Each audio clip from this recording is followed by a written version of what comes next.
પહેલો પ્રશ્ન, કયા દેશને ઉગતા સૂર્યના નામથી ઓળખવામાં આવે છે? Option A Bharat, option B Japan, option C Russia કે ઓપ્શન ડી અમેરિકા.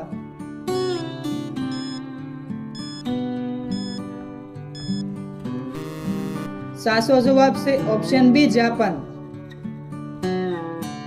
બીજો પ્રશ્ન, પંજાબી ભાષા કઈ લિપિમાં લખાયેલી છે? Option A Devanagari, option B Sindhi, option C Gurmukhi કે ઓપ્શન ડી અન્ય.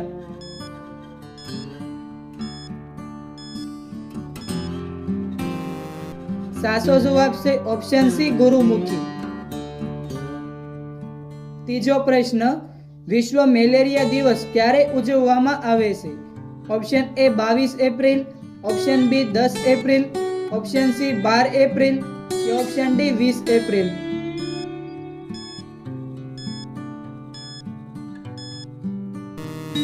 સાચો જવાબ છે ઓપ્શન એ 22 એપ્રિલ. ચોથો પ્રશ્ન, પેટીએમની સ્થાપના ક્યારે થઈ હતી? ઓપ્શન એ ઓગસ્ટ 2012માં, ઓપ્શન બી ઓગસ્ટ 2010માં, ઓપ્શન સી ઓગસ્ટ 2008માં કે ઓપ્શન ડી ઓગસ્ટ 2006માં.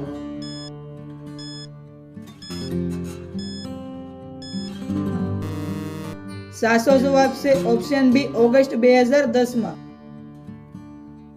પાંચમો પ્રશ્ન, કયું પ્રાણી દૂધ અને ઈંડા બંને આપે છે? Option A giraffe, option B દેડકો, ઓપ્શન સી પ્લેટિયસ કે ઓપ્શન ડી ગરોળી.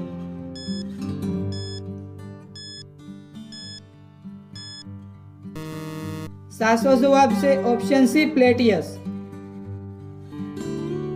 છઠ્ઠો પ્રશ્ન, ભારતની પ્રથમ બેંક કઈ છે? ઓપ્શન એ ભારતીય reserve bank, option B Punjab bank, option C state bank of India કે option D bank of Hindustan.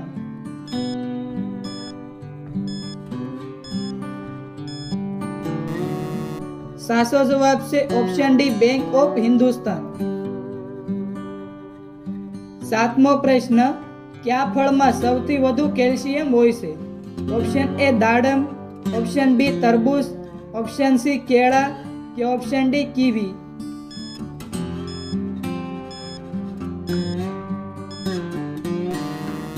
સાચો જવાબ છે ઓપ્શન ડી કીવી. આઠમો પ્રશ્ન, ગાયત્રી મંત્ર કયા વેદમાંથી લેવામાં આવ્યો છે?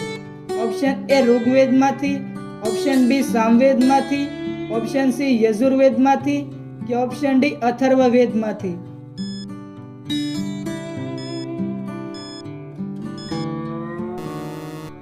સાચો જવાબ છે ઓપ્શન એ ઋગ્વેદમાંથી.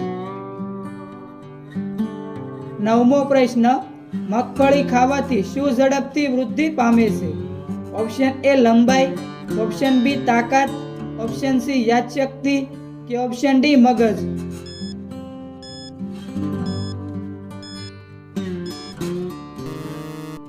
સાચો જવાબ છે ઓપ્શન સી યાદશક્તિ.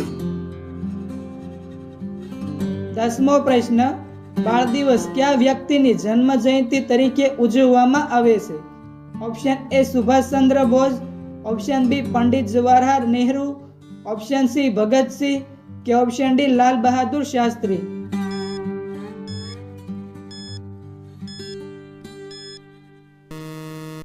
સાચો જવાબ છે ઓપ્શન બી પંડિત જવાહરલાલ નહેરુ.